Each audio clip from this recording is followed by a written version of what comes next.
सांगली जिल्ह्यामध्ये देखील तुफान पाऊस झालेला आहे। वाळवा तालुक्यातील कुरळप या परिसरामध्ये गारपिटीसह पाऊस झालाय। विजांसह वादळी वाऱ्यासह हा पाऊस झालाय। गारपिटीमुळे परिसरातील आंबा भाजीपाला पिकांचं नुकसान झाल्याचं देखील माहिती समोर येते। सांगलीत गारपिटीसह जोरदार पाऊस झालाय। तुफान पावसाचा आंबा आणि भाजीपाला पिकांना मोठा फटका बसलेला आहे।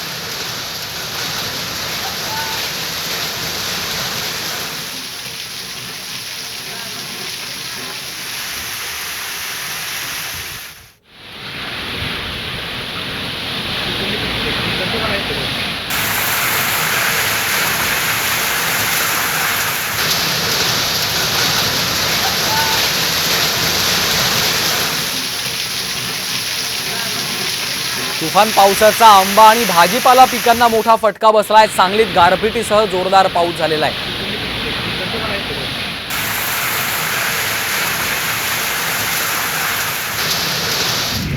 तर तिकडे कोल्हापूर